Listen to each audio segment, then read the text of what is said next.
Well, hello, and welcome to Gallifrey's Most Wanted presents Comic Shop 6. This is the sixth one that we've done. Mark is back. Mark McManus from the Amazing Trap One podcast is back.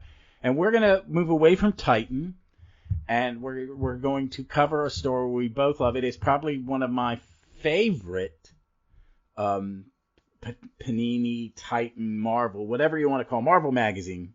The Doctor Who magazine. It has had so many owners in the, oh my God, 40 some years that the magazine has been published. It's the longest running magazine for a television program, I think. Yeah, I think it's in the Guinness Book of World Records. None of them, there is nothing. And people have tried to do it. I mean, they did a Blake 7 magazine. They did a terrible Torchwood magazine. It was just atrocious. And most of them are bad. And most of them, I did get the Star Trek magazine for a few years, and it was much nicer than this. I mean, it was great. It hadn't any comics, but it had beautiful schematics of ships and stuff. But it was expensive as hell, even in the 80s, and it went kind of under. But you have to have a back catalog. So they have a huge back catalog of comics, because there's always been a comic strip. And we picked one story, but we're going to do everything that is in the collected edition, and that is the 50th anniversary story, Hunters of the Burning Stone, which, but there are 3 stories in this book, and let me just go real quick, and then we're going to go through them one at a time. The Broken Man, which was in Doctor Who Monthly 451 through 454, Imaginary Enemies, which is in 455, and Hunters of the Burning Stone, 456 through 461.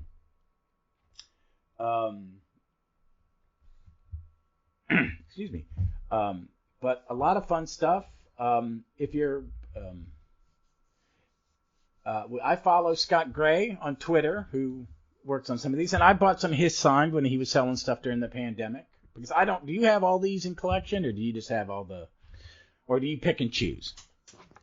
Yeah, I've got most of them. I'm slowly building up a collection, I've got most of the older ones, and I'm slowly sort of collecting the more recent ones. I think because I've more recently read those in the magazine, there's been less of an impetus. But they're such beautiful collections. They're really I forgot. I hadn't really cracked this one open. I bought it because I'm selling off some of my collection. These are in there, but it's hard to go back and reread the comic, which is 8 pages or something, 6 pages, in a magazine in the middle. So these collections are nice. And I've got, oh my God, at some point, the early stuff, I had maybe 4 or 5 different versions of them in the house. I had the weekly, I had the collected edition, I had Marvel in America started putting the stuff they produced, because Marvel produced the magazine for the first 6, 7, 8, maybe 10 years, a long time. It was a Marvel magazine. And they would put it in a comic called Marvel Presents, seeing if they could sell a Doctor Who comic in America. And they put it in one of their, Marvel had a couple comics where they would try out different things. If I'm going to try out a scary thing, I put it in this comic. It didn't have a regular star, and I had those and this, and it was great. But I like these Panini. Since Panini took over, these square bound collections they do are absolutely beautifully put together, and the color is really vibrant, nice paper, it's gorgeous. And I've got the Baker, and I've got some of the early ones. I really need to get some of the Colin Baker and stuff, and I bought IDW, which had the reprint license in America, and they had a complete Dave Gibbons collection, and it's a hardback, and it's 17 inches tall and about 12 wide. It's thick. It's like an old atlas size, and it's gorgeous. But these are great, and I'm buying some of these more recent ones because I got most of the Paul McGann trades because I really wanted to. I really fell in love then with this creative team. It's a lot. They've had a steady group of artists that are always there in the last 10 or 15 years, and they produce these 3 stories. So. Is this one of your favorite? I mean, is this one of yours? I've just been gabbing. So, Is this one of your favorite stories, or is it up Yeah, there? it really is. And we're coming to read it again for this. I thought it feels so recent, but of course the 50th anniversary is almost 10 years ago now. Yeah. It's going on 9 years ago, even though it feels like something that just happened. So it was a great opportunity to revisit it.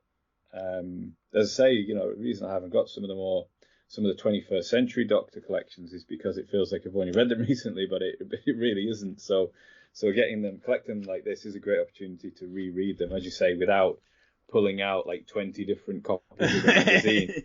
And then thumbing through, find out where it is. And it's Yeah, not a. that's it. Have they been in color? Because it used to be they were in black and white, and only every once in a while you'd get, like at the end of a story, you'd get a double page color spread. Like in the Stars Fall on Stockbridge story with Peter Davison's Doctor. It was only the last chapter was in color. And it was only Right. it was only the top page and the back, the first and last page or something like that. It wasn't until Panini went to glossy paper and the magazine went to glossy that they did colored comics. But the colorist in this, I don't even think they credit the colorist, which is Oh, really, cover colors by James Offredi, but that just says the cover. I'm gonna show my age. In the old days, they would give you everybody. Oh no, it's in there. Colors, James Oh yes, Offredi, yeah. Lettering, yeah, Roger Langridge. I was wondering, lettering. Okay, we'll get to that when we talk, because I'll talk as a hardcore comic person. Um, there's some of this I want to talk about because the amount of people it takes to put together one of these comics. But let's kind of go through this real quick. Hold on, I pulled up synopsises. Let me get a quick synopsis. Ooh, where do I? Here we go. Here we go. Do this again. Because we're going to cover 3 stories, folks. The Broken Man, Imaginary Enemies, and The Hunter's Burning. Because we decided we're going to do everything that was in the collection. Because while we had it out, we both thought, you know what, I'll just read it all. yeah.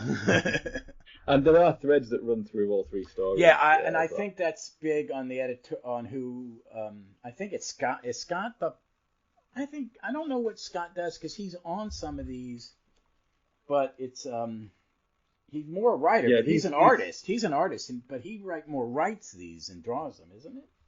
Yeah, he's the comic strip editor for the Doctor magazine for a number of years, and these all have him credited as a story by Scott Gray. Yeah. Okay.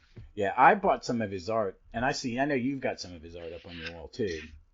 Yeah, you can see. Well, the listeners won't be able to see, but behind me, one of the pieces I got was a beautiful piece of art that Scott did, which is the Raston Warrior robot destroying a Cyberman with one of the bolts from his arm, and it's so kind of just comic. Was that an original one or a print? That's an original one. Yeah, I've got. He does prints of them in different colours as well that you can buy. If you go to his Twitter, is Scott1Gray, and you'll see a link to his link tree. And they're gorgeous. If I could afford some more, I would buy one. There's a couple with the Fugitive Doctor that I just and the Web of Fear. There are 2 or 3 that go around the Web of Fear. Mm-hmm. That really are making me salivate. I've got 3 of his original. Is it 3 or 4? I've got 3 original pieces. I've got a Sarah Jane portrait, which is gorgeous. I've got Jodie and the original Fam, a little piece, and then he also does. He's a comic collector, and he's a Silver Age comic collector. So he's about. I guess he's a little younger than me, maybe, because he likes. And there's a thing about what I say Silver Age is. That's comics from the late 50s to the early 70s in America. Right. And I had he had a portrait of Darkseid, who is the big epic villain for DC. He's a villain for everybody. He's not one person's main villain. He's kind of like a villain for everybody. Jack, do you know who Jack Kirby is? You know that? I've heard the name. Yeah. Okay, he created Captain America. He created the Fantastic Four. He created the X-Men. He was a comic artist from 1941. He took a break to go land on the beach at Normandy. I think he's on day 2. It wasn't on day 1, but him and Stan Lee were kind of like they created the Marvel Universe together. Not and there's but he quit Marvel because they were treating him in a way he didn't think. So he went to DC and told DC, give me your worst book and it'll sell when I draw it. And they gave him Superman's pal Jimmy Olsen, and he created this whole mythos called the New Gods. Like, because he'd written Thor, so he took all the kind of shtick he had done with Thor and created all these gods. And Darkseid is the big bad guy. He is someone who is trying to kill everything in the universe. He's kind of like Marvel's Thanos.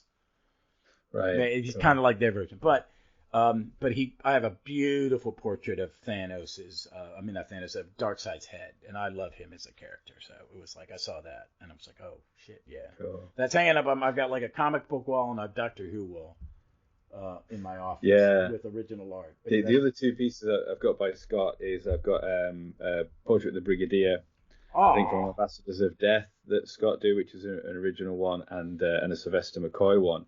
And then this month for members of the Doctor Appreciation Society, when their monthly magazine, The Celestial Torium, came out, it also came with a piece of artwork by Scott, which is in colour. And this is the Candyman from the Happiness Patrol menacing the 13th Doctor and Yaz, which is an absolutely stunning piece of art, and which came with that magazine as well. I let my membership lapse by accident, and I have not restarted it. Oh man, I would have loved to have that one because I like the postcards and the covers of those, and it's a really great magazine. I think it's a great magazine. I will try to add that back to my budget. I also have a Colin Baker by him. That's the third one. It is not framed. I need to get a frame for it. but I have a Colin Baker because all my other Doctors are drawn by that I have originals is all by Simon Fraser, who did the 11th Doctor stuff for Titan, and it was in one of the stories we've already covered.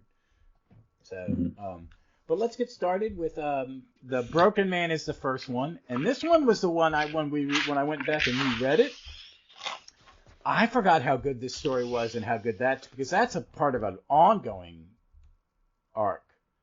That's a big part of the ongoing arc. So hold on a second. And here's the little, I'm using the little summaries they have on the Doctor Wiki. Prague, 1989. Patrick Lake and his family are desperate to return to London, but Patrick is hiding a dark secret from his wife. He is a British spy working undercover to bring down Yuri Azaroff, a man whose rise to power leaves devastation for all. Patrick finds an ally in a traveler called the Doctor, a man whose name echoes through history. According to Patrick's associate, Hugo Wilding, but the Doctor's attempt to discover the truth leaves Patrick's family and Roy at the mercy of Yuri and his sinister inhuman sidekick. So basically, the Doctor is trying to take Amy and Roy someplace, and they end up in the wrong place again. And it's Prague during the Cold War, so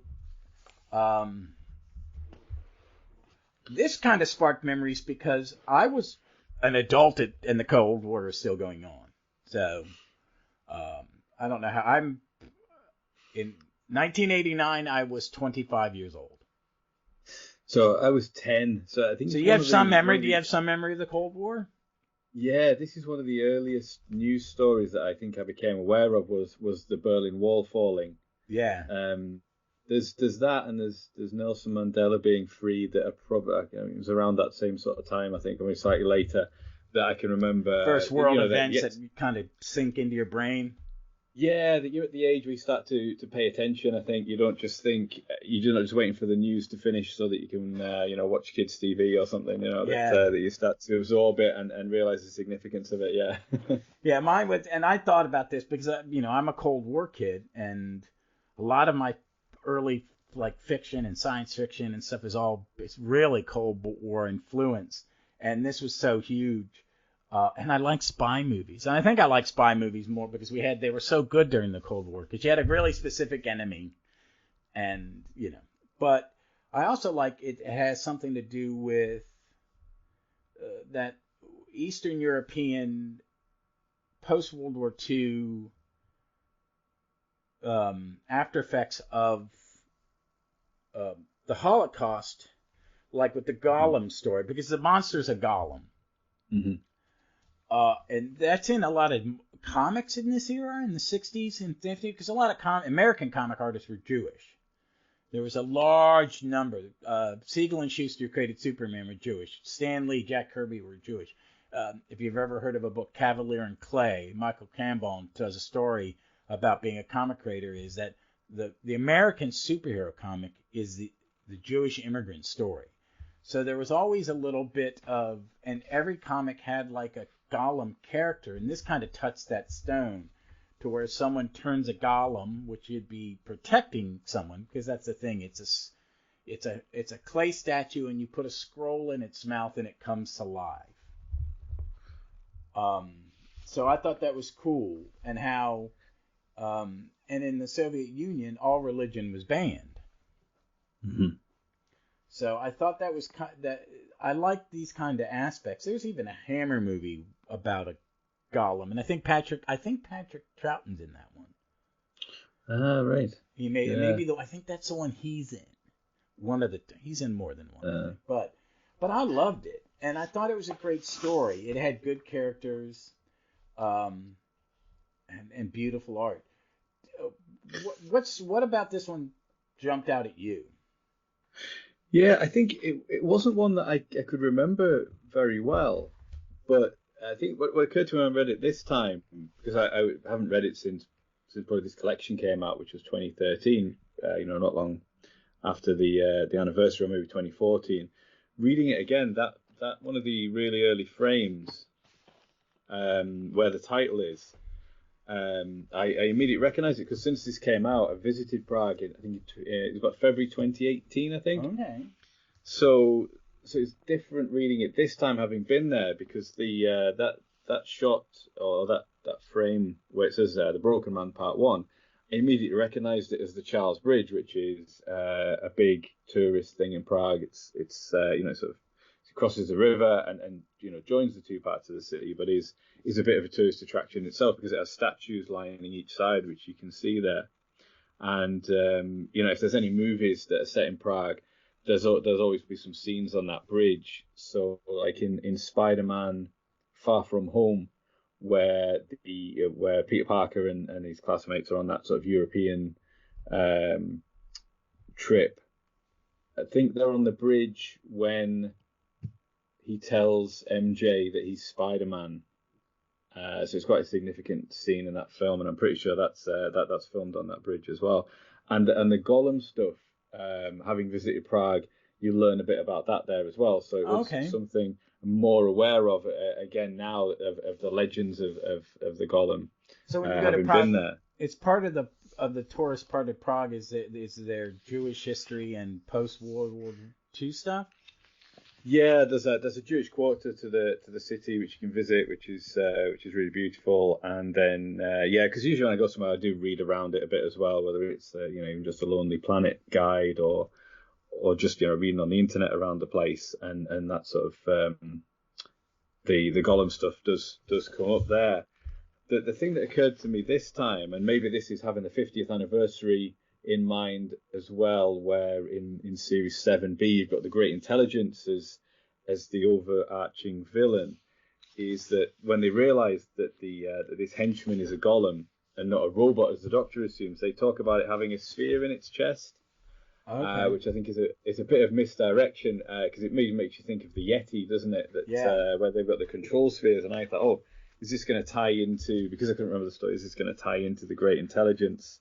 Like Series 7B did, but yeah, it just turned out to be something different, and it's into the wider themes which reach their climax in the Hunters of the Burning Stone, which is really the 50th anniversary story. Yeah, I just finished watching Abominable Snowman.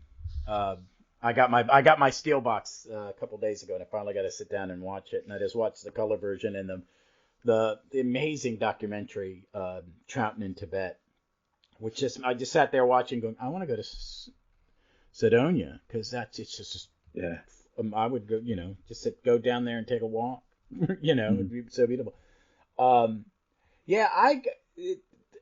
I'm a big history person. I don't know my Eastern European history other than unless it's World War II kind of related. Mm-hmm. And unfortunately, in America, we're so big, we vacation, for us, a big trip is to go to just the other side of the country because it's 3,000 miles away. Mm-hmm. So I've never been outside. I've never been outside the U.S. It's not, which I hate. It's a fact I hate, but I'm glad. Prague's a big vacation place now, isn't it? Is it a? Yeah, it is. I think, unfortunately, a lot of people go from the UK for sort of stag parties and hen parties. I think you say bachelor party, is that right? Yeah, bachelor party, bachelorette parties. Yeah. Yeah, so I think if you're there at the weekend, you would see a lot of sort of. I get the impression there's a lot of drunken British people sort of falling out the pubs and things like that, which is very unfortunate. We did a sort of Monday to Friday trip, so I think it was a bit quieter on that side of things. And yeah, there's a beautiful castle, which I think you get to by is Funicular Railway, is that the word? The Yeah, we have those. Yeah, I know what you. It's a car the car's wheels are like a triangle, and they stick on the track, and you stay level, but you go up a very steep incline. That's it. Yeah. Almost like an elevator. Yeah, we have one in Pitt. There's a famous one in America in Pittsburgh. If you've never seen pictures of Pittsburgh, it is basically a city carved in to the side of hills where three rivers meet. Right. So there's like stuff set, and it used to be where our steel industry was. Mm-hmm. So there are all these big factories, and there's a beautiful view, and you get in this thing and you go up at an angle. I'm forgetting my camera's not working. I'm trying to show it. I'm mimicking it, but Mark can't see me. But it just kind of elevates. It's pretty cool. That sounds neat. I know a lot of filming is done in Prague. It's kind of like Europe's Vancouver. In America, in North America, a lot of American TV is shot in Vancouver, Canada. Mm-hmm. If it's on the CW, which is one of our smaller networks, which has all the DC superhero shows and Supernatural, they shoot a lot of stuff in Vancouver. Right. I know they do a lot in Prague because Vincent and the Doctor were shot in Prague, wasn't it? Yeah. Yeah. Prague. No, was Croatia.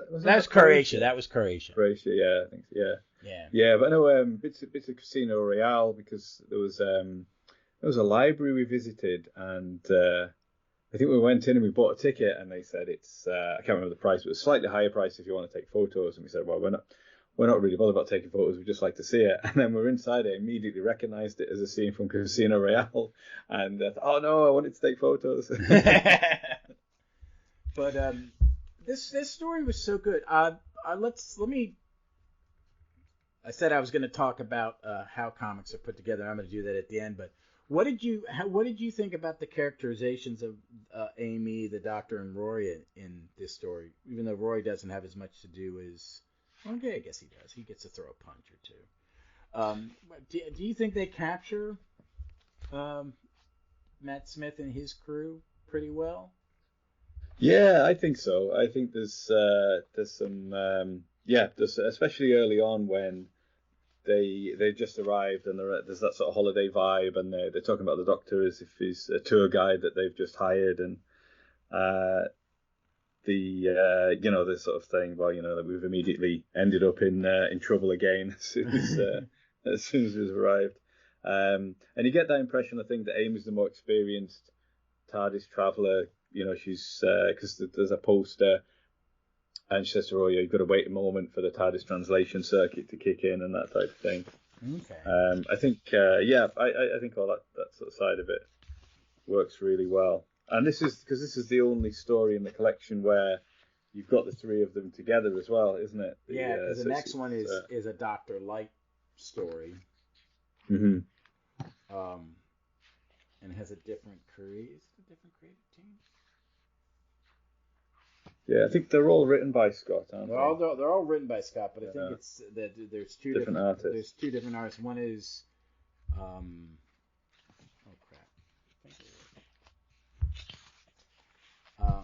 But yeah, I Yeah, think it's the Martin. It's second Martin Garrity is the first and the third, and Mike Mike Collins Collins. is the middle one. Yeah, Uh, Mike Collins. We talked recently about the Heralds of Destruction. Mike Collins was the artist on that one, wasn't he? no, that was James. That was an American guy, Jamie something or other. Oh, right. Jamie something Jones, something Jones. I don't know if Oh, Mike's right. ever Sorry. done an American. Mike Collins ever done an American strip. Oh, right. Sorry, I'm getting mixed up then. Sorry. Yeah, yeah.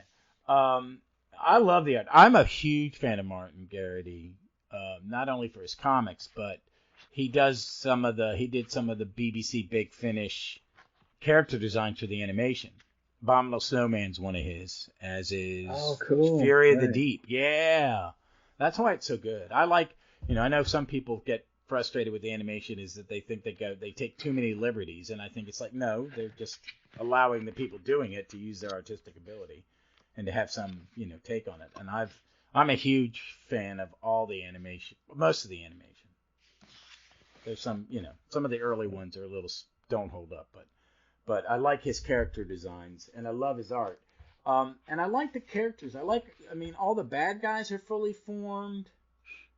All the side characters get you introduced to Patrick Lake and his family, and the other spy who are going to show up. I think they're the main thing at the end of the Matt Smith era in the in the magazine. Mm. And they're Yeah, really it's great interesting. characters. Yeah, because you get some of the at the end of the book. Yeah, I love Scott's that about written some behind the scenes stuff, and the inspiration for Patrick Lake is Idris Elba in Luther, the BBC detective show that he was such a big fan of that fed into the creation of that character. Oh, that's cool. I haven't read these back, but I do love it. The final Paul McGann volume does a whole thing about they originally had a regeneration scene at the end of his, where he turned into Christopher Eccleston, and they edit, and the BBC said no. Russell's telling us you can't do that or Right. something. Yeah, we don't want to. I think they just didn't want to etch it in stone because they may cover it themselves. Yeah. And so that worked out really well for the 50th anniversary as well. Yeah, it did. Yeah, I loved it because I like the War Doctor a great deal. When it was John Hurt, so it was kind of like you're going to get an automatic pass on anything. But it's also before we move on to the next one, it's a really dark story. I mean, it's got an alien intelligence, which is almost like the Great Intelligence. The alien creature that feeds on fear is going to destroy. The one golem is destroyed, and this, like you said, the sphere is Lake's wife picks up the sphere to save everybody. She becomes a golem, destroys the alien intelligence, and the doctor's able to save the daughter. Heather saves the daughter. The wife saves the daughter, but she dies. And that's a great last panel. It's just Lake holding his dead body's wife, screaming, and the doctor, Amy, and Roy standing a little ways, and Amy's holding the baby. It slightly reminds me of the shot of the Seventh Doctor holding Ace. Yeah. Oh, yeah. The name of that story's just slipped out of my mind. That's an old school one. That's a John Ridgway art, isn't it? It's back then. Yeah, is it Ground Zero, isn't it? The story Ground Zero, where Ace is killed in the comic strips. And I wonder if it was slightly homage to that as well. It wouldn't surprise me. Comic book people like to do homages, the panels and covers they like. I could pick a certain. There's a Spider-Man cover where he's thrown his costume in the trash can, and the cover is him walking away from the trash cans in an alley, and he's in the background walking away. That has been riffed on 50 times. Right. Someone just does it. It's an homage. There's a famous cover from a DC comic called Crisis on Infinite Earths where they killed off Supergirl, and Superman's holding her in his arms, and screaming, and then they did a Mighty Mouse cover with Mighty Mouse holding one of his female characters in his arms doing the same thing. And in a comic that was titled Crisis with Infinite Mice and stuff like that. So, I mean, comic book people loved it. They love to say, hey, your art influenced me, and here's my thank you kind of thing for it. Mm-hmm. But I really like that story. It makes me want to go back and, I'm a huge Matt Smith fan, and his strip was good. Yeah. And that's quite sophisticated sort of adult idea to set it during the Cold War in 1989 as well, isn't it? It's nice that it's it doesn't talk down to the readers or anything. I think they gear toward a little older readership because the magazine is for hardcore older fans. It's like when fans my age complain when every so many years they kind of upgrade the magazine and go, oh, you're not catering to me. It's like, yeah, but I've got a whole new generation of older fans who are old enough to maybe appreciate the magazine. They did it a few years ago back when they got the whole new Time team. It was a bunch of very young people. Mm.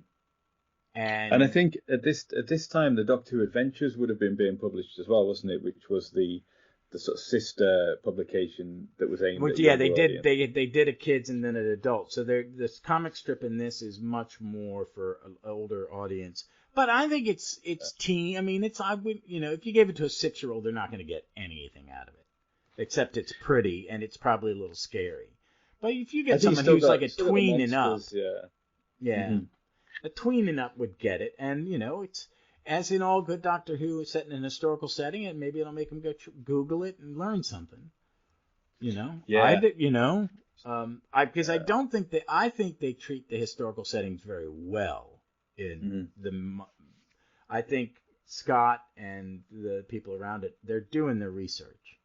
You know what I mean? It's not like a Hartnell historical, which is taking basic facts and then doing a very simple story set in the background of that event, even though this is kind of in the background event. So I really like it. It's and I think it's gorgeous. I think Garrity's art is just and just the coloring and the presentation is amazing.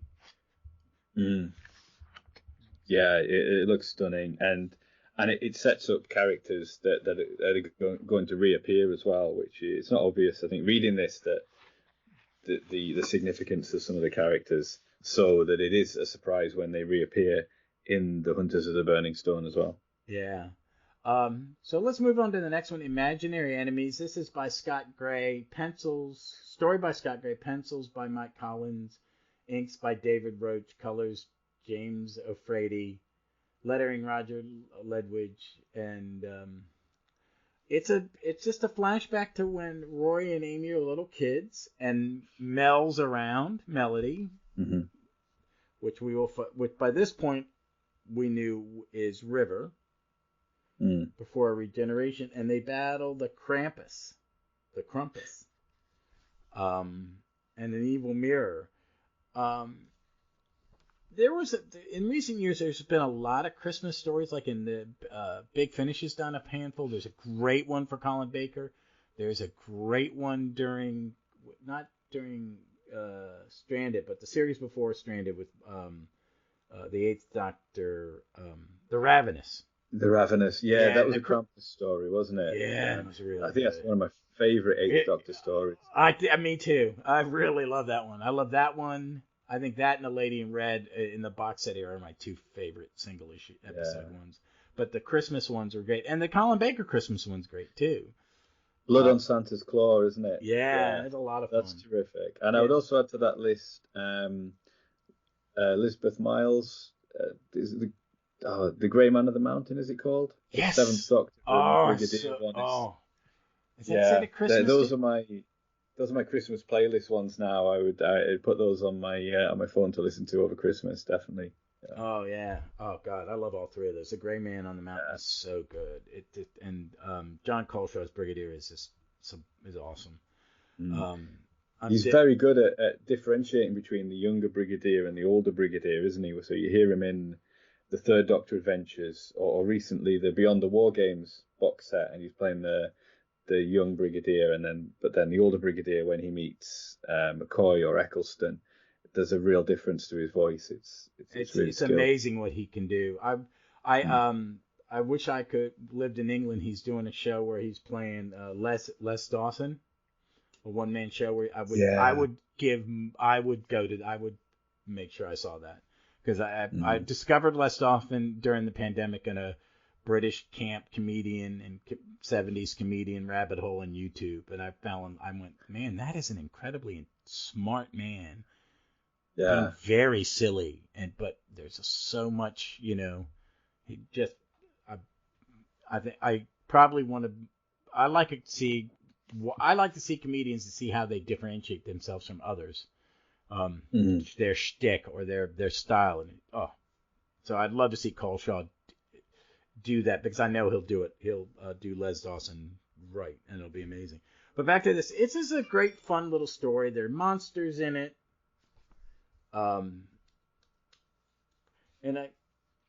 It's one of those times where they put a companion into an adventure before they would have been around the Doctor. It's like, so Amy was having adventures in Ledworth before the Doctor, like they're monsters and Mel and. Yeah, it seems like it's, but it's because of their future actions, isn't it? That the Krampus wants to get rid of them before they get a chance to meet the Doctor and help the Doctor and have these adventures. Yeah, so it's right. And what's quite nice, the framing device is that this is a story that's being written by the older Amy after she stopped traveling with the Doctor, when they're in New York in the past, and she's become the writer that wrote the book. The Summer Falls, is it called? Yeah, something like that. Yeah. So yeah, it's a nice idea. And the whole thing is sort of framed as a story from Amy and Rory as a Christmas present. Yeah. So it's a story that they themselves have forgotten because they have no memory of the event. But so whether, I suppose, it did happen and they've now remembered it, or it didn't happen and it's a story that she's written, I suppose it's a bit ambiguous. But yeah, it's right. Really, it's that nice time differential. You don't remember if something from your future comes back and you interact with it when it goes back to its proper place in time. It's like why the Doctor doesn't remember adventures with other incarnations until he has another one with him. Oh yeah, that's right. I don't remember. Yeah. I thought it was great. I think the art is stunning. I think the monsters are fun. It's got a level of silly. It's got some great. There's a couple panels where Mel is just beating up the little goblin, the evil elves. And one of them where she's punching and the things flying out out panel, like she's in the background and the things. That is a very superhero comic thing. And there's a specific comic artist called Sal Buscema. That's kind of his trademark. When he does a fight scene, there's at least one panel where the hero is punching the bad guy and the bad guy is flies out of the panel. So that's great. Yeah. Oh, and he's someone I grew up with. He's still alive. He's like 90 something. But yeah, this was very much. It had a lot of that in it, and it was a lot of fun. I liked it.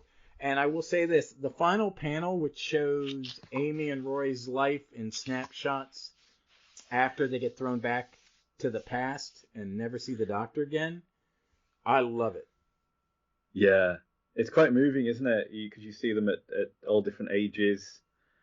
You see Rory as a Doctor who's quite old, and but then you see them when they're young as well, and they're decorating Christmas trees and getting a Cadillac, and yeah, it's a nice montage of their entire life. They're living in New York because there's a scene where they're on the beach, and that's Coney Island with the cyclone in the background.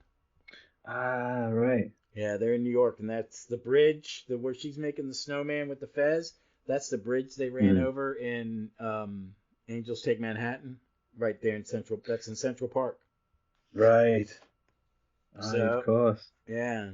There's a picture of me. I went on a trip with Vic one time, and we went to see our friend Cassandra in New York, and me and her husband got on the Cyclone, and the car went up in the back, and then I went up in my seat and came back down and landed on something you're not supposed to land on. Oh no. And there's a picture of my face like in the thing, a little whitened, but it was fun. But I thought that one was a nice. I'd forgotten all about it. I love that panel though. I read that last page. It's just beautiful. The old Amy and Roy smiling is great. And I've just watched The Sandman on Netflix, and the epilogue episode 11. It's two stories. An animal one called the Night of a Thousand Cats, where like David Tennant, Georgia Tennant, Gaiman, and a bunch of others do the voices. But the second one is about a writer who had, and it stars Arthur Darvill and Derek Jacobi are both in it. Arthur Darvill's the main character, a guy who buys from an old writer has captured a muse, one of the muse of mythology, and he sells him to another writer, Arthur Darvill, and they made the mistake is that they both have made is that this muse was once the lover of Dream, the Sandman Morpheus, and when he's freed, because part of the story is he's been in prison for 100 years and then is freed,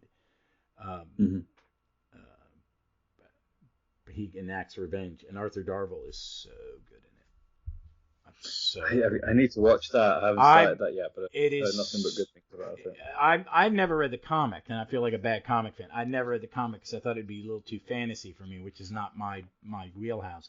But after watching it, on Twitter on my comic feed, I've been reading an issue every day and then posting like a 1-sentence review, basically.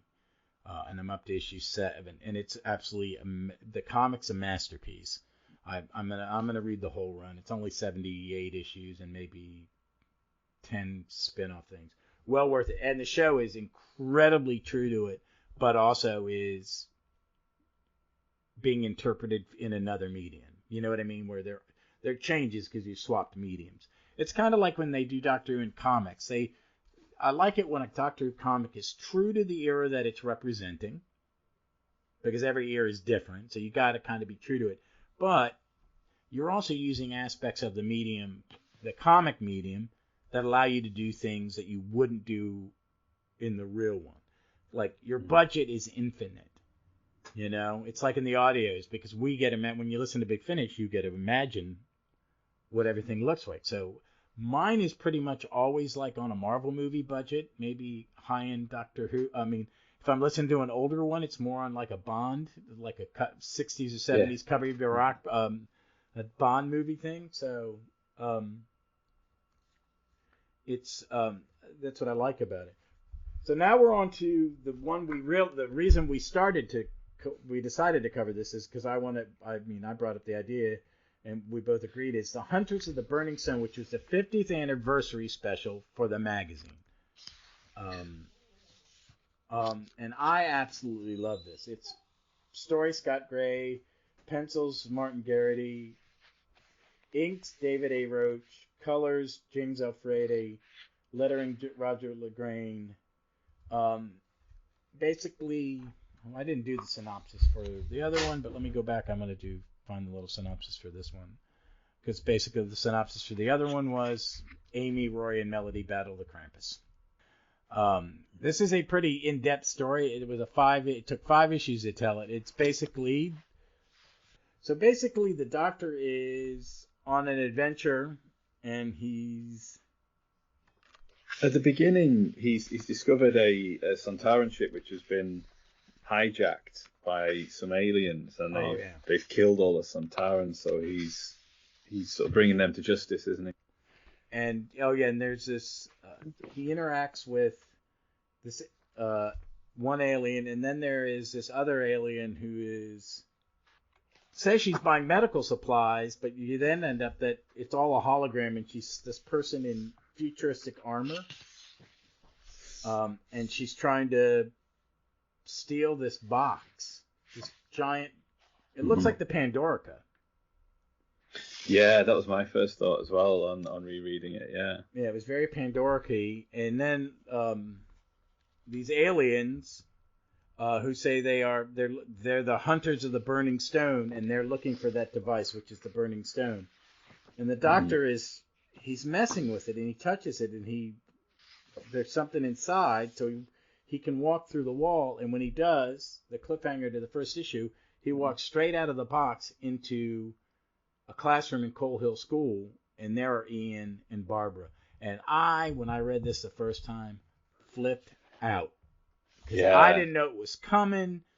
You know, you don't get it. Like in America, I know what's going to be in an issue 4 or 5 months ahead because, you know, we get an order book at your comic shop. It shows you what's coming, the coming things. So there's it's hard in modern nerddom to get around spoilers. One good thing about Doctor Who Monthly Comics is no one's promoting it. You know, we don't see the cover. You guys get a cover reveal, about 2 weeks before it comes out? Usually the same week. I think it comes out. It's only a week. Okay, yeah, we get it. And I think they normally do it on the Monday. I think I could be wrong, but I think it's fairly short time frame. Yeah, we don't get it. It takes about 3 months for us to get the magazine. Sometimes I'll get one issue and I'll get them out of order.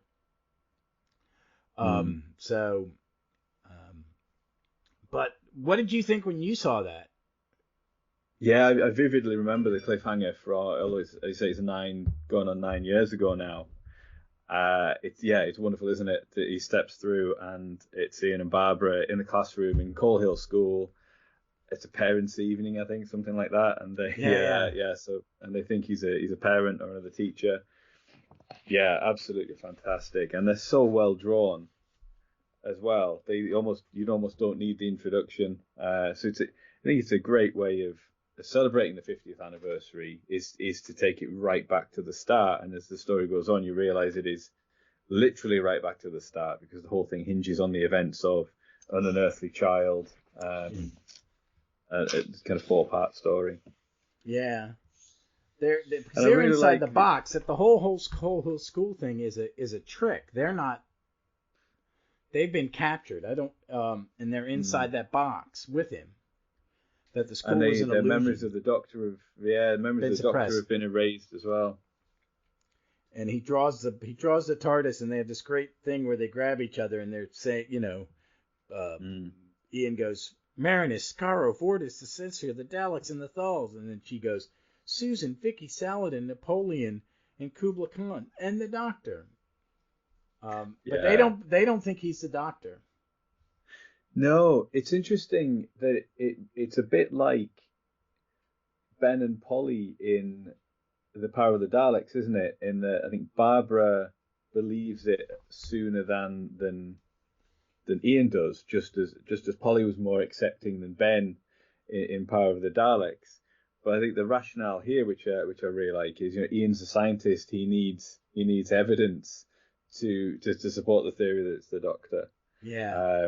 It sort of highlights the difference between the first Doctor and the 11th Doctor more. And I like it when they see the TARDIS for the first time. They're both knocking on it and saying, "Doctor, are you in there?" Yeah. And then obviously because the interior is so different as well, they think, well, it isn't the TARDIS, and it isn't really until their first confrontation with the villains, with the eponymous Hunters of the Burning Stone, when Ian sees the Doctor face off against them, that he finally realizes that it is the Doctor. This thing, and I like it. There's a scene where they're inside the TARDIS, and there's the ambiguous box of crap the Doctor keeps in the storeroom, which is with stuff in it, and they're talking, and he's talking to Barbara. He goes, and she asks him, "Who are you?" He goes, "Who are you?" And he goes, "Barbara Wright, the school teacher who became the Aztec god, who braved the Gobi Desert with Marco Polo, who dined with Emperor Nero as Rome burned, and you really and do you really not know me?" And then Ian goes, "No, she doesn't," and they have an argument, and she gets in between them and goes, "That's enough, both of you. We need to work together. Tell him that. Don't trust him, Barbara." And she whispers, "I must say, this does feel very familiar." And I think, and it's great. I love the aliens in these comics because we're seeing the space station or this big ship is under attack by the Hunters of the Burning Stone, and there's this looks like a meerkat alien and all these things, and the woman in the Iron Man armor. I, for a second, when I was reading this time, had forgotten a lot and thought, is she one of those redesigned Cybermen from the Paul McGann era? Oh, from the Flood. Yeah, because doesn't it look a little like it? Because it's revealed that is where the technology comes from. That's isn't okay. It? Okay. But I really thought that's what it was. Yeah. So it makes sense that But I suppose that sort of thing was in the zeitgeist, wasn't it? Sort of Iron Man and that type of thing at the time as well. Oh, and that's a big. He's a huge. I think Scott has. I'm trying to remember when he was selling some of his comic collection. He was very much. He had some '60s stuff and '70s and a few Iron Mans maybe. So he may have read it. But it's a good. This is good design, and there's this huge. They land on this market in space, right before the hunters of the Burning Stone show up and are destroying the place. Mm-hmm. And that's when the Doctor engages with one of them for the first time. It's just epic, isn't it? There's so many different aliens and creatures and places and different types of spaceship and everything about it. It's really kind of, it feels very Doctor Who, but it also feels very comic strip Doctor Who, like say in a way that the TV series couldn't do. Yeah, you had these long wide shots and your world building. It's incredibly. I mean, the art is stunning. The art is absolutely stunning. But it's epic. You're getting Doctor Who on $1 billion budget in a lot of ways, and And you couldn't get Ian and Barbara as they looked in the 60s in the TV show to celebrate. Oh, no, yeah. So. You wouldn't have to recast like, we do, which like Big Finish does now is like, I can recast. And it's great. And the cliffhanger is great because the cliffhanger of part 2 is everybody in the market fleeing and being killed by the hunters. And then the first page of the next chapter is just it's a 4-stat panel layout, and you're seeing it from above, and you're getting 4 different aspects of this battle that's going on, and it's just amazing. Mm-hmm. And then you go out, you move from the big battle to like an alley where some aliens are cornered, and that's when the Doctor throws a piece of fruit at him to distract him to and Barbara gets the alien, and they're doing some very First Doctor stuff. Or, it just feels so natural. The Doctor distracts them. Barbara gets the people to safety. And as the Doctor's being attacked, Ian jumps out of nowhere with a sword and cuts the bad guy's staff in half. Yeah, so it reminds you of Ian was that kind of action man, wasn't he? He'd have sword fights in the Aztecs and the Crusades, I think. He's quite handy like that, isn't he? Yeah, and then the person in the ghost, as the Doctor's calling her, comes out, and she comes out through this portal, and then when Barbara shows up, she kidnaps her. Yeah. And it's quite a lot of the story. It's the Doctor and Ian, isn't it? That Ian's his companion, and Barbara's with Miss Ghost, and learning about her side of things.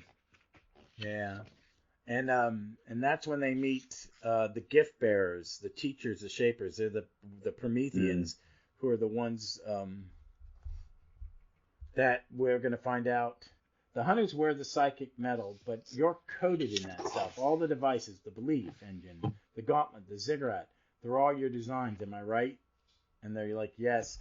And that's when an old friend from the comic strip of the Doctor's, Horatio Lynx, shows up on a flying motorcycle. He's basically a future space monkey. Mm-hmm. Yeah, and I liked him. I remember him from some other stories. Was it one story? I can't remember what story he was in, but I know it was in one. It was during the Matt Smith era.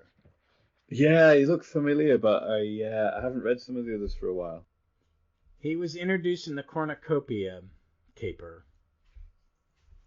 Right, and Cornucopia is one of the... They revisit Cornucopia in this story, don't they? Yeah, he's So, in 3 so yeah, stories. that's how he. Cornucopia Cup, this, and Blood of Azrael. At that point, she gets together. The Miss Ghost takes off her helmet, but we don't get to see who it is. And when they get to this, they go to this office in this future place, and they find a box, and in the box is Annabelle Lake's doll, and that's when they realize that something's going on. And when the doctor hears a voice and turns around, there's Patrick Lake as an older man. Mm-hmm. The window shattered. Horatio's knocked out. The Lake, Ian, and the doctor are confronted by the hunters and the gift givers, or what the Prometheus. I think what's brilliant here is the fact that Miss Ghost was Annabelle Lake would make a terrific cliffhanger, because she's from the first story in this collection, and the fact that she's now grown up and is this spacefaring agent with this cool suit, that in itself would be a terrific cliffhanger. And I think it's also it's quite reminiscent of the Stephen Moffat era, isn't it, where characters are introduced as children, or you meet them as children, like the way Amy Pond and Kazran, and the Doctor even goes back to meet Clara as a little girl, and then you get to see how that shaped them and turned them into what they are as adults. So it really fits with the era of the show like that, and that would be a cool cliffhanger. But there's an even bigger cliffhanger, Yeah. and the other cliffhanger that I remember from reading this years ago on the 50th anniversary year, which is absolutely phenomenal, when the Hunters of the Burning Stone, and it's been there all along, because these creatures have their heads are skulls, which are engulfed in flames, which is like Ghost Rider, isn't it? The Marvel character. Yeah. He's the agent of the Ghost of Vengeance. But yeah. But of course, it's been there in plain sight every time we've seen them. That it's the Cave of Skulls, which is what, episode 3? Yeah. Which is a great cliffhanger too. That's one of the cliffhangers for in the first Doctor Who story, is a skull with flames in its eyes. Yeah, and it's how they scared the cavemen to allow them to escape, and they've taken that image. I suppose like the way Batman uses bats, because it's his own fear, isn't it, to strike fear into other people. They've reclaimed that image and used it as their own. So that clue has been there all along. But I remember reading at the time, I didn't spot it. But as soon as they then reveal themselves, and it's the tribe of Gum, that you go, of course it is. That's why Ian and Barbara are back. It's the 50th anniversary, so it's harking back to the first story. There's flaming skulls in it, and they're hunters. So it all makes perfect sense. I love reveals like that. I do too, and I thought like I should have spotted it, and I didn't. Yeah. Well, it's how well this story is crafted. There's an energy. It's action packed. There's still a lot of stuff going on. Yet there's a lot of clues, and and go back to saying it's very Moffat-y. I think one thing about the magazine comic strip, most of the time, I would say 90%, 99% of the time, maybe when they're writing a Sixth Doctor story, it's very true to that era. They try to keep it true to the aesthetic of that era. And there's some Moffat-y things. This is something Moffat would do if he had the budget. I'm going to bring back the Trade of Gum, because he does fan service. I don't mind. I'm a Moffat guy, and I don't. Sometimes I'm going, okay, dude, that's a little heavy-handed, but I'm always entertained by it, and not thought this was cool. That's why I think I like this one, is because every issue I read as it was coming out, it took it to an extra level and added something to it, and it is just visually stunning and so well told in comic form. And comic books are kind of my, is one of my first nerd loves, and it's something I know a bit about. And I've probably read 50,000 comics in my life. Mm-hmm. Something I've seen like that. But we're up to part 4, where Ian's freaking out, and the Doctor is kind of like talking to the bad guys, going, "You've turned cavemen into demigods." That's simultaneously the cleverest and stupidest achievement I've ever seen. So bravo and boo, but why do it at all? It kind of speaks to the fact of like you're going, why would you bring the trade of gum and make it a science? What's the point of mixing the two things? And they call themselves on it immediately. Yeah. And then you get a really nice flashback, which is in black and white as well, because it's the first Doctor Who story. It's really well captured. The picture of Hartnell there, where he's sort of steepling his fingers, really captures the character. And it's these aliens that were passing Earth and saw the Doctor and his companions teach the tribe of Gum quite a lot in a short space of time. So it says they taught them how to make fire, so they're able to manipulate the natural energies of the world. They teach them social awareness, which was sort of working together, and subterfuge, which was the burning skulls thing. So then they thought, well, we just need to continue their development because they've already started on this path of learning, which is a really nice idea. And then they become these sort of super powered beings that can fly and do all sorts and fly through space. So yeah, it's just such a neat idea, isn't it? Of taking that idea from the first story, and it's such a natural development for the characters. It's great. Yeah, and then we get that finishes our heroes, Patrick Lake, the Doctor, and Ian are captured, and they all go off. And then you cut to Annabelle and Barbara, and you see Annabelle's origin story, how her mother died, she became a spy, she did all the stuff her dad did.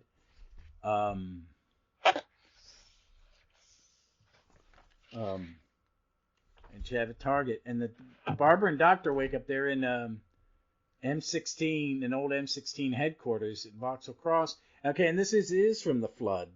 It is the base from the Flood. Yeah, MI6. So the like the British equivalent of the CIA sort of thing. So it picks up immediately after the Flood. And what kind of happened from there was that they decided that they needed to be more preemptive against alien threats. So UNIT and Torchwood sort of respond to alien invasions and threats, and they wanted to create a new organization that would sort of go out into space and preemptively sort of try and tackle threats. So they use the alien technology that's been left behind, and I think, as you say, particularly the Cybermen from the Flood is the inspiration for the suit that Annabelle Lake gets. Mm-hmm. I like the way these flashbacks are not in black and white. They're hers are in red, and then the Flood place in the Flood's in a green. Yeah, and because the Doctor and Ian are seeing this like a projection, they're in full color, so it differentiates what's real and what they're seeing from the past that they can't really interact with. They can just witness. Yeah, and I like that we're inside the aliens' like weird headquarters, which is all this. The psychic metal, isn't it? Yeah, it's really cool. It's very reminiscent of a 60s like Doctor Strange comic book. Like in the comics, he would travel between dimensions, and it would look something like this. Mm. And it's got all the iconic, all the different cultural symbols floating above them. So it's stuff that they've either interacted with, the aliens have interacted with, or seen. Mm-hmm. Yeah, it's all symbols for the sun, isn't it? Which is saying like all sort of primitive religions start by worshipping the sun because they instinctively realize that that's what gives humans life, because you get light and food and heat and everything from the sun. And then you go in like say about this sort of Doctor Strange stuff. The Doctor and Ian are taken through the Doctor's own past, or from the time when Ian left the Doctor to the present day. So there's some fantastic imagery. There's one where they're falling through a sort of tunnel of faces, and you've got Davros and Cybermen and a Mondasian, the Mondasian. Mr. Sin from Talons of Wing Chiang. Navik Chen's in there. Yeah, some Tyrons, and it's a great image where they're all sort of elongated as well as they fall through this tunnel. And they land in a memory, and it's Tribe of Gum. Mm. They save Za instead of killing him. And then the Yeah, Daleks. Oh yeah. It's that scene that everyone talks about, isn't it, from An Earthly Child, where the Doctor picks up the rock as if he's going to kill Za. But it's Ian and Barbara who stop him, and it's that spark of human compassion that changes the Doctor and then turns the Doctor into the Doctor that we all know is the hero and the champion of humanity and fighting to do the right thing. Yeah. And then they kind of go through there, and again, it's a thing with change. The colorist is just, and I don't know if this was instruction from the artist that these are the colors I want. Sometimes that's the way it works, and sometimes it isn't. But like these are all green when they're with the first Doctor, and they go through like all of the adventures very kind of quickly in flashback, and then Ian sees you didn't kidnap them. I all hope when he sees the other companions, he goes, Yeah. After you left, I began to take other humans with me. You didn't kidnap them, all I hope. Oh, I had seen how extraordinary you could be and how your lives were so fragile, so intense. I wanted to feel that passion for myself, and I never really could. So I decided to follow your example in infinite wisdom. And it's a great panel. It's got Jamie, Tegan, Ace, Amy and Roy, and Sarah Jane. And then you see different Doctors. They jump, you see 2, 3, 6E. 8, 10, in one page, and all the people he killed, all the Armageddons, all the people that died in his battles.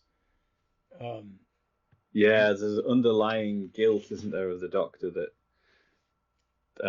and the scene from Genesis of the Daleks as well, with whether he touches the two wires together, and he says, well, that was like the first shot of the Time War was traveling back to the Daleks' Genesis.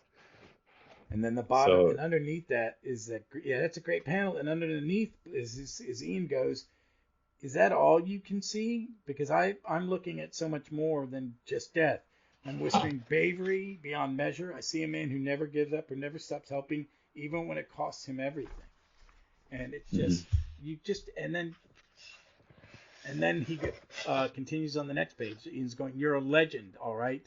But not a dark one. You bring a thread of hope running throughout human history, Doctor. If you learn anything from me, learn that. I want you to see yourself through our eyes. Accept what you truly are and forgive yourself. And he's crying, as the 11th Doctor will do. He was a bit of a crier. Yeah. And then it's such a great, it's 4 or 5 pages of just beautiful art and some wonderful coloring choices, leading up to them getting back.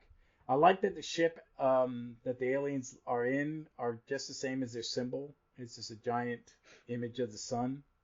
Yeah. Yeah. And then the resolution's so clever and neat as well, isn't it? That their plan is to broadcast this idea that this image of the sun and revert everyone to a much more primitive level where they just worship the sun. And the Doctor's solution is to replace that image with the TARDIS, which has already been seen throughout history and time and space. That he can, and you see various examples of it from like the Bayeux Tapestry, and from the fires of Pompeii when the family. When they leave and the family have them as the household gods, that's there. There's cave painting drawings and stained glass windows as well, which is in the End of Time, isn't it? You see the stained glass window of the TARDIS. So he's able to project that, and the ship then turns into image of the TARDIS. Yeah. So it's a really really great solution and a great celebration of Doctor Who as well. That is what the TARDIS now means to people, because you have to be pretty old in this country to remember police telephone boxes, unless you live somewhere like Glasgow where they never went. They never went. Did they just never go away in Glasgow? Did they just keep them? Well, I think they kept them. They're not used for that anymore. They're sort of like little coffee shops, like very, very, very tiny little coffee kiosks, or they're just there and not used. I think the only one, there's one in London, isn't there? But I think it's used. It's got like security cameras on the top and things like that. Okay. But yeah, it's cool that now that there are generations that only know it from Doctor Who, where it is this this symbol. Yeah, and I liked it because it's just one big, it's like the last 20 minutes of an action movie, and it all just comes to a head, and Annabelle has to stop her father from, the cavemen turn on the Prometheans, everybody does, and then there's an explosion and everything, they're wiped out, and then the Doctor travels back to the headquarters of MI6. Yeah. Which is it's setting up for future stories then, isn't it? That this new division is called Wonderland, who have the technology and the spacefaring capabilities. And then that last little explanation of how the Doctor won was that he travelled back to 1963 to Totter's Lane, went into the first Doctor's TARDIS and permanently disabled the chameleon circuit so that the TARDIS would forever be a police telephone box, so that the image was spread throughout history. That's just really, really neat as well. And you get in Barbara's wedding, which is lovely as well, I think. All of these very fit the 11th Doctor because they are, all those things are very Moffat-y. Yeah. I could see Moffat doing that, like having Clara there telling the Doctor to take a specific TARDIS. Yes, yeah. So, I just loved it. This is absolutely one of my favorite Doctor Who comic strips ever. Mm-hmm. It is, and it reads so well together, but I'm glad I read it originally with the cliffhangers because they surprise me every time. Yeah, and yeah, I suppose it's like watching Doctor Who on DVD. Now you forget that when these went out, you had to wait a week. And with these, you had to wait a month or 4 weeks for the resolution of each cliffhanger. Yeah, and when we were covering, me, Vic, and Jeff were covering the Flux, is that literally is the first time I've ever had to wait week to week for a serialized Doctor Who. Right. As a fan, it's the Flux. Yeah. Because, we had some cliffhangers in the two-parters, but that's different. My first serialized DVD, my first serialized Doctor Who where I didn't know what was next was the Flux. So, I like surprise. One thing I like a great deal about the Chibnall era is that they're surprises. In Spyfall, I didn't know that was happening. The Ruth, the Fugitive Doctor, all that was, he kept everything so tightly, and that the joy of the comic is there's not a lot of pre-press. You just, it's just there in the magazine, so you're reading it, and then there's, and I think each year they do a good job of creating a universe around the Doctor. In the 12th Doctor, he lives with that family for a while. In the 70s, which I really love. Like those stories, yeah, I really like that stuff too. So, and then I really think the Panini era with Matt Smith and Peter Capaldi, I think is a really good era. Mm. I mean, I like some of the stuff with Tennant and stuff like that, and there's only very little Eccleston, but I really think that the creativity of the stuff for the 11th Doctor through the 12th Doctor, and I've got a lot of the 13th Doctor to read because I'm so far behind in my magazines, and then they paused the comic strip for a while during the pandemic, but I really love this era of the strip. I think it's amazing, and I think this is this last story is a highlight of it. And those cards come. They said I love it when they put them in a bag, in the magazine in a bag, because a lot of time they have really cool stuff. And they had some like what they look like little movie card posters for some of the stories they've done, and I framed mine for this story, Hunters of the Burning, and it's hanging up on my wall in my office. So because it means it, and probably the Stars Fall on Stockridge and the World Shapers are some of my favorite of the magazine's stuff. So definitely. Yeah, and the 50th anniversary was such a special time. Oh my God, it was. There was so much stuff going on. It was amazing, and I love the Day of the Doctor. I do love too. this. I love An Adventure in Space and Time. It was a real a really special time for Doctor. What was the Big Finish one? The light at the end of the lane or something? Yeah, the light. It was light at the end. Light at the end, and where Big Finish mixed up Doctors and Companions. It was a lot of fun. Yeah, it was I love that story too. And they're going to do something. They're going to do something for the 60th with Eccleston, I think. I think I saw something where Eccleston had hinted at that, hadn't he? Yeah. So, yeah. He's not good at keeping secrets. Yeah. He's kind of like Tom Holland. Whatever. I don't give a crap. Yeah. And he's, and I'm looking forward to seeing what Davies does for the 60th. I think him taking over in the 60th year was just kind of like, well, we'll do a special. I understand doing one every 10 years, but in America we never had a show except some game shows and Gunsmoke, and then eventually Stargate made it to 20 years. Right. So yeah, unless it's a soap opera in this country, you don't make it to 20 years. Supernatural was the closest. It made it 15. We don't have shows like that. Star Trek, we just have Yeah, it changes. You can change you need to change the cast, don't you? Like in Doctor Who. So and you kind of tweak the premise. Right now they're doing 4 different shows, and one serialized in the far future because they moved Discovery to the 31st century. One is traditional, A Stranger in the World, which is absolutely one of the best Star Trek. I mean, it's really good TV. I mean, it's just really good TV. And then the 2 cartoons right now, and then Picard is coming back, and then they're going to do some other stuff. The cartoons are great too. The kids one, Prodigy, such a Prodigy, is great. It's a lot of fun. It's a good gateway drug to Star Trek. Cool. It's really good. But and I'm looking forward to see what they do for the 60th. We know that the centenary is next month, but no date, right?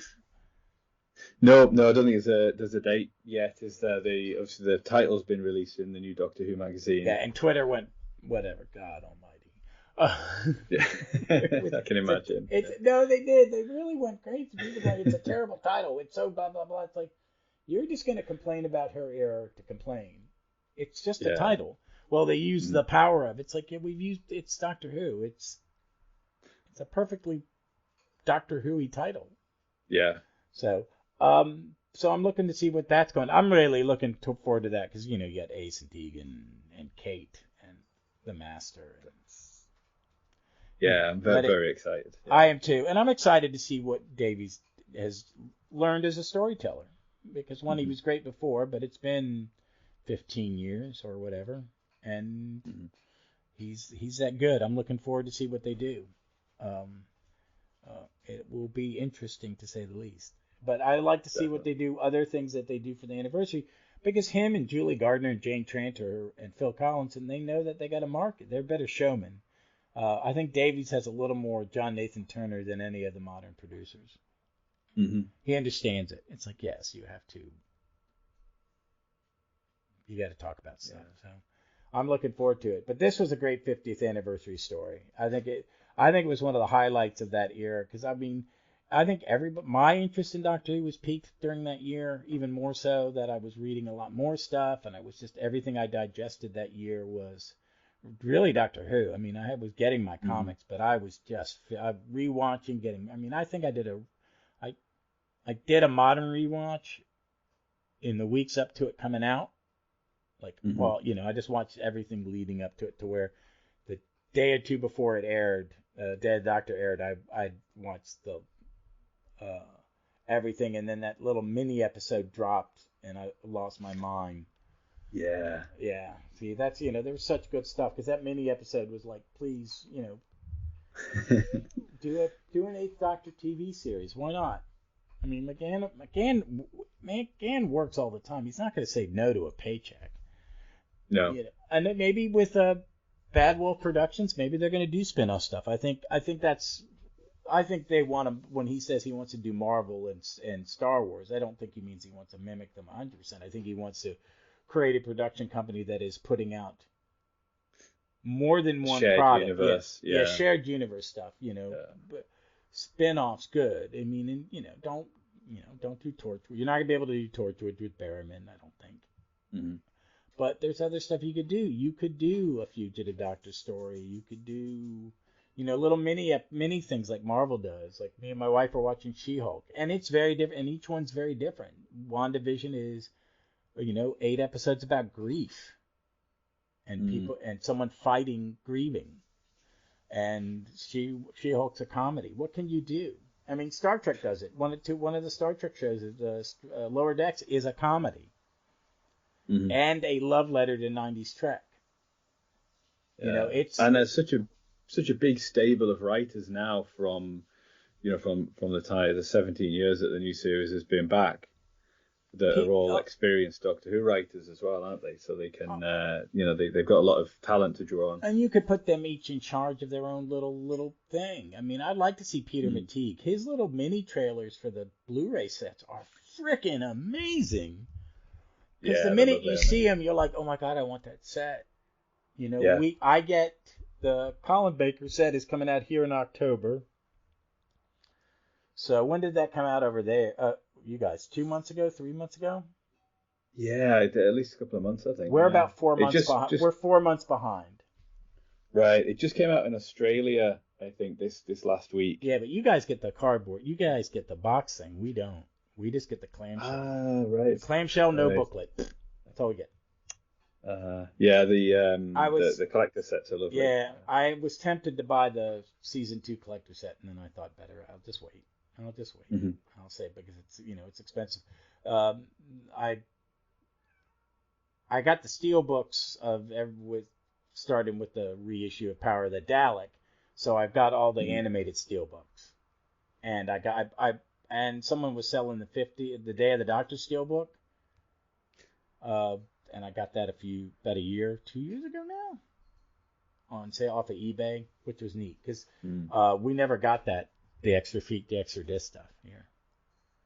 Ah, right. Yeah, no, it's a great set, that. Yeah, it's got Adventure in Time and Space on it as well. Yeah, which I have, but it was not. It looks good on the show. So. Definitely. All right, that was another Doctor Who comic. I'm gonna ask you to come back in a few weeks if you're up to it, and if you want to. Absolutely. We'll figure one out. Maybe let's go way back and do something older. Maybe you want to think about. Do you have Stars Over Stockbridge? I do. Yeah, that's Fifth Doctor, isn't it? Yeah. Fifth Doctor and David Gibbons. Yeah. If you don't mind doing that one, I'd love to do that Panini, the Panini trade that has that in it, because it's got Maxwell Edison in it. I love Maxwell Edison. Yeah, I like it when he comes back. So, and it's Dave Gibbons, and I can wax poetic about Dave Gibbons because he's one of my favorite comic book artists of all time. He did not only that, he did The Watchmen.